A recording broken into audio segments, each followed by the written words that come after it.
Hello everybody, JGC Anime here, and today we are going to be reviewing The Rising of the Shield Hero Season 2, or Tate no Yuyasha no Nariyagari Season 2. I probably said that wrong, but whatever.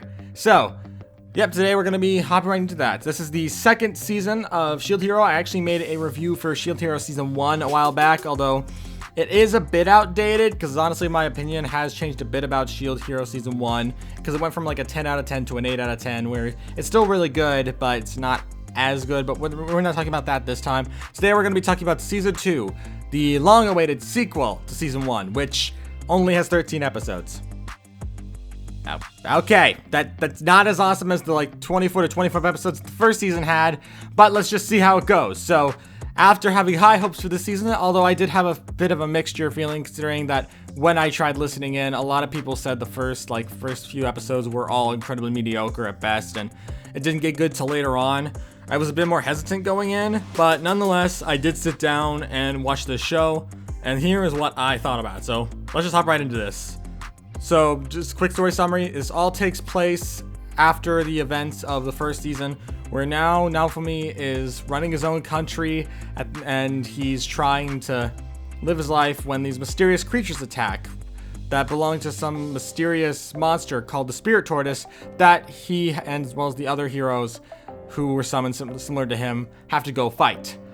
And that's where the story starts, but I can go, there a lot more happens, well, not a lot more, but I can go over that in the spoiler section, so let's just talk about what I thought.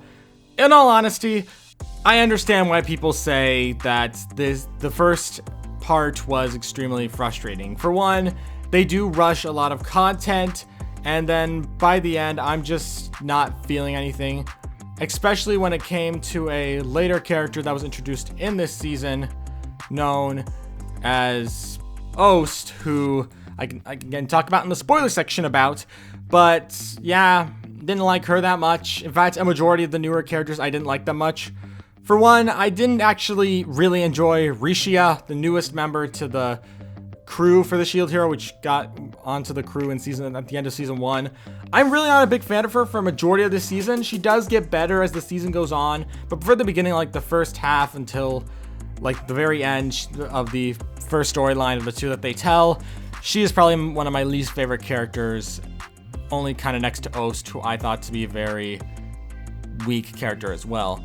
I also didn't really like how much they skipped in this, because people are right when they say they do skip a lot. Like, there are several characters in here that just kind of come in out of nowhere that were probably actually developed and introduced maybe in the actual books, like the light novels, which I'm slowly starting to catch up on.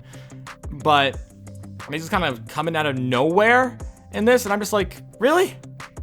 I don't even know who this is. This character looks interesting, but we're not going to go into anything about them? Okay, let's roll with that. So yeah, I do agree with a lot of people that the first half of this season is not very good. I was actually thinking about giving this like a 4 to 5 out of 10 when I first watched it, because it was just so boring. It was so uninteresting.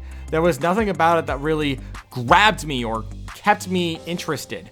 I wasn't into it. I didn't really get that all into it, and overall I wasn't really enjoying it. But the second half did make things a bit better. Not much better. In fact, the way it ended kind of disappointed me a little bit, but it was still fine. It was a lot better than the first half, but I wouldn't say it was like some big massive upgrade, like holy crap, this is like Shield Hero Season 1 good, because like many other people have said, once they fix the issue with Naofumi being framed for something he didn't do at the end of season 1, which, spoiler there, but I'm pretty sure you wouldn't be watching this review if you haven't seen at least season 1, where after he's cleared of that, it just doesn't feel like a unique property or idea anymore. I don't know why I said property, but it doesn't feel like some unique identity or anything. It just feels like generic isekai adventure, which can be fine sometimes, but sometimes they can also be really, really boring. And this ended up being just that, where I wasn't really bothered by some of the aspects that a lot of other people complained about, like the CGI on the Spirit Tortoise. Sure, it didn't look at all as cool as it did in the opening theme, which, I'll be honest, is probably my least favorite opening from Shield Hero. But it looked so much cooler in the opening, and then the actual anime has this weird looking CGI thing, which didn't bother me too much, but I'm sure it did bother a lot of other people. And I just felt like this didn't have enough time to tell a complete story. Like, I wouldn't even be bothered if the Spirit Tortoise story was as boring as a lot of people said the light novel version was. Like, I would not have been bothered by that because, well, it's honestly be more interesting than how much they rushed through it. I felt like I wasn't getting the full story and I just didn't understand what was going on. Season 1 was so well done that it amazes me how season 2 could fall to such a low standard. It's just kind of weird, but that's all I can really say without diving into any spoiler stuff. So here's a timestamp to when the spoiler section ends. If you have seen season 2 of Shield Hero, I'd recommend sticking around to hear my thoughts, but if you haven't, you should skip to the end so that you can hear my final thoughts. But I would like, if you have seen it, to stick around. So yeah, let's just hop right into this. I'm going to count down from 5 and then we're going to hop into the spoiler section. 5, 4, 3, 2, 1. Okay, so one of my biggest gripes is the introduction of a character just to kill them off immediately trope. Like, that happens in so many anime movies that it irritates me, and that wasn't really helped here either when Ost is revealed to be the Spirit Tortoise thing, and honestly that was kind of a already kind of seen twist where it doesn't really fit that well for me, because honestly they act like throughout the entire season they act like her death after like episode 6 or something, her death is some big, meaningful, important thing, and I'm just like, dude, she's just one character. She's not, I don't feel anything towards her. Like, I did not have much interest in Ost as a character. I thought she was a very kind of empty character because I didn't like her. There were times where she did make me kind of laugh, where she would, in like a short story in episode 13, because for some reason episode 13 is just like a short story episode, where she tells Raphtalia and Philo about trying to get it with Naofumi, but most of the time I found her character to be somewhat boring and lacking in any real appeal to make you think, oh wow, this character death is so sad, I'm crying. I didn't like her that much. I didn't think much of her. In fact, it was less like I disliked her and more of I didn't think anything of her, which is not good for a character who was meant to die later in the storyline. Like, she didn't have enough of a presence. That's what I don't like whenever these stories come along. They always try to kill off a character they just introduced in that movie and expect to get like an emotional connection out of you. But it never works for me. Even in some stories where I actually do get invested into the new characters, when they die in the end, I don't feel sad. I'm just like, oh well. Well, moving on.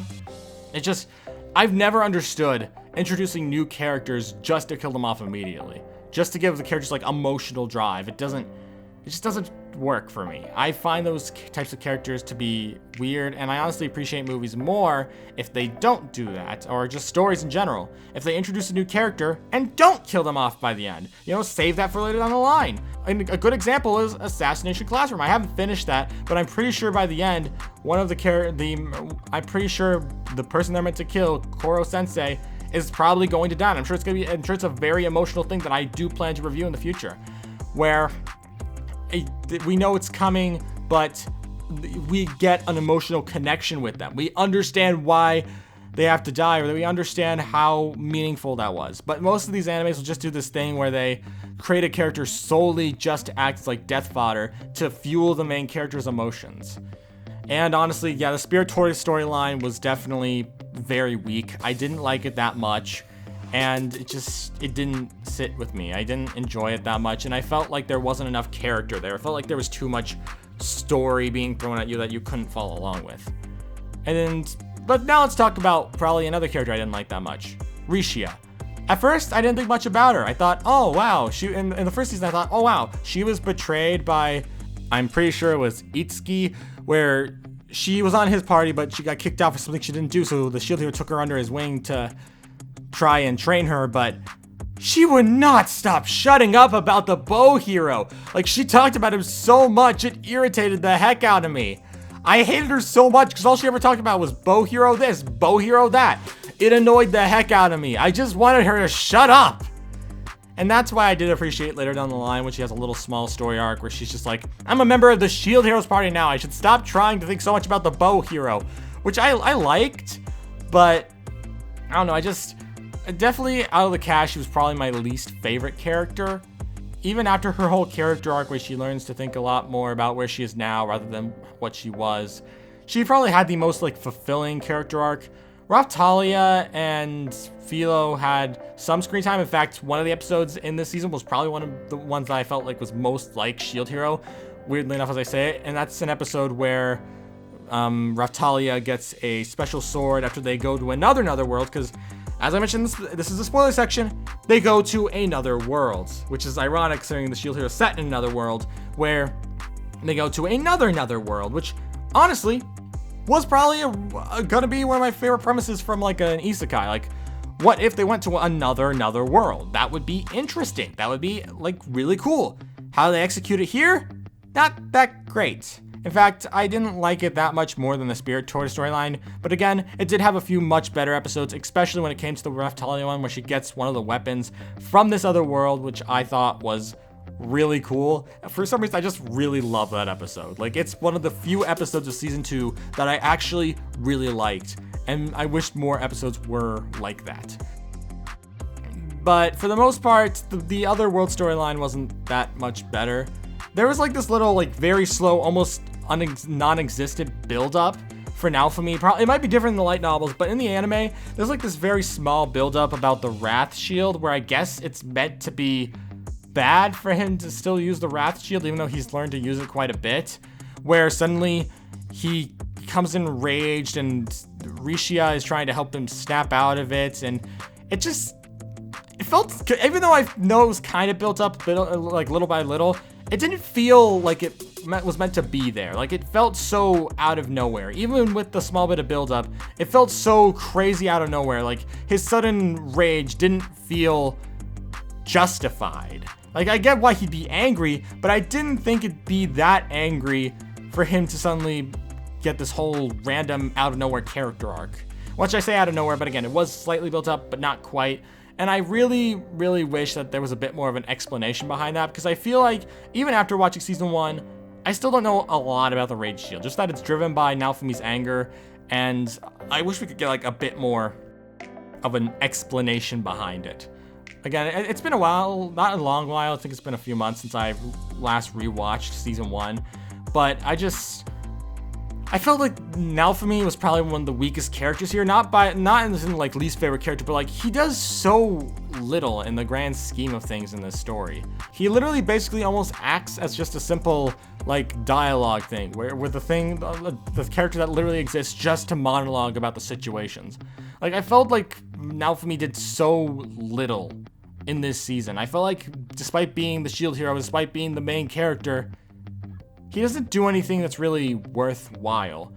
I think, but that's not entirely true. He does do some things, but I just feel like most of the time it's other people doing stuff for him. Like when Ost is about to die, in order to defeat the Spirit Tortoise, Naofumi has to destroy this crystal. But because he can't muster up the anger to do it, Ost has to instead enchant his shield and do it herself. That's something Naofumi didn't even do. Like, the most he did was like translate some Japanese language that no one in that world could speak. It was just, he did so little. Like, they tried to throw in the story stuff, but he does so little for the overall plot. In fact, if I try to list everything he's done this season, it's maybe like he did 2 to 4 things at most.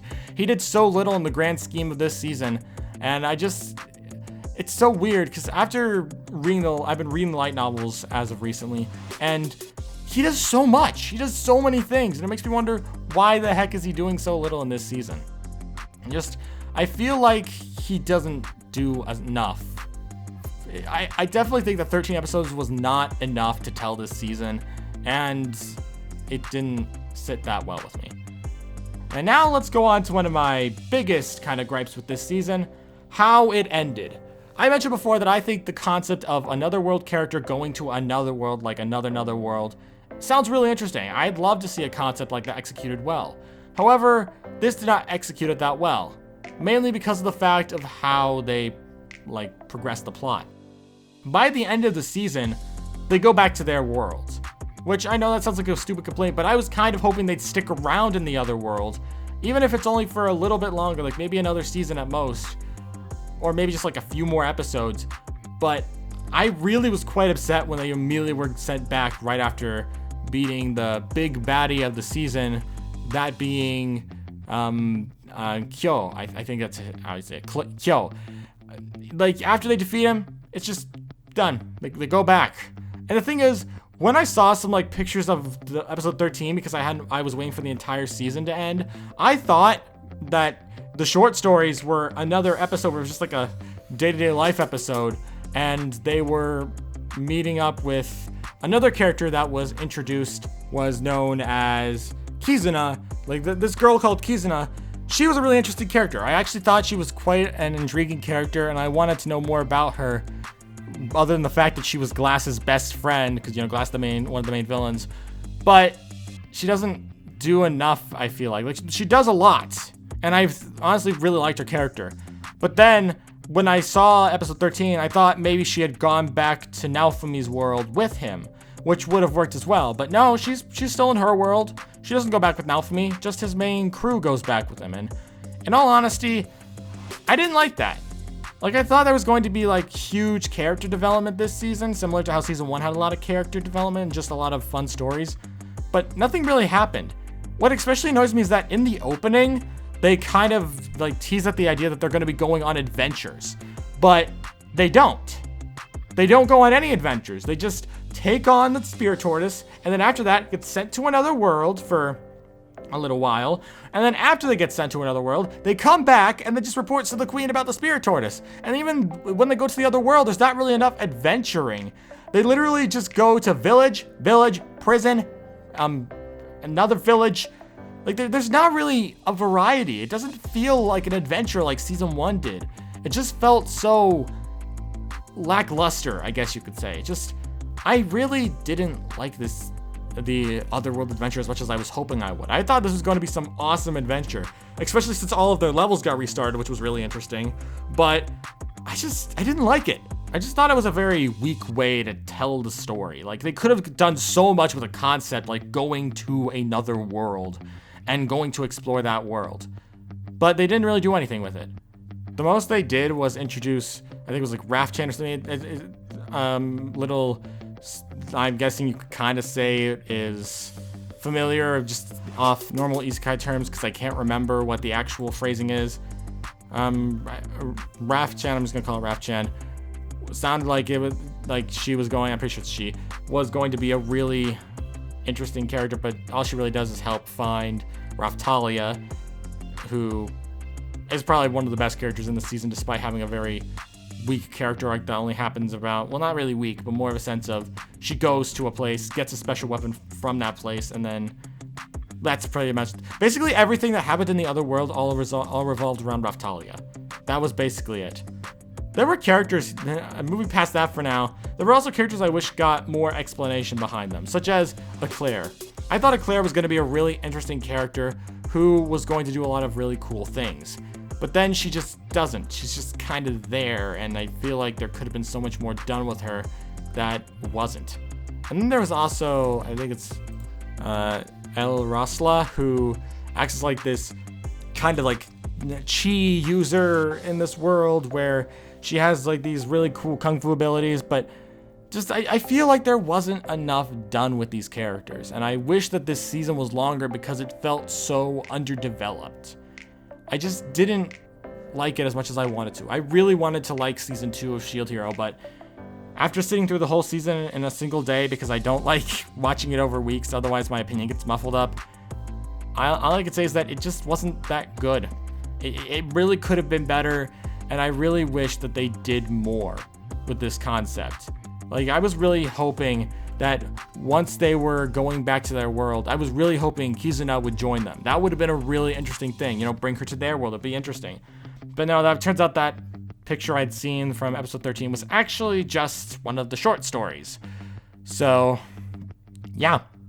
I felt like this season could have been better, but it wasn't, and yeah. We're at the conclusion of this video, and what are my final thoughts? It was fine. It really wasn't anything special. I really, really wanted to like it. I thought it had potential because season 1 was really good. It was really, really good. But sadly, season 2 lacked any of that same good. It didn't have the same grabbing feel. Like, it didn't grab me as much as the other season did. And all I could say is that it did not meet my expectations, and I'm very sad about that. And people were right when they say this season was not as good as season 1, and hopefully they fix things up in season 3, because this season for me was a pretty big disappointment. That's why I have to give Shield Hero season 2, despite its flaws, it was still a decent season, so I'll give it a 6 out of 10. Not the worst thing I've seen, but not the best, and overall it could have been a lot better, and that's all I really have to say. So yeah, thank you all for watching. If you're new to the JGC Anime channel, don't forget to subscribe. I always look for new anime fans to the channel, and I will see you all around. Peace!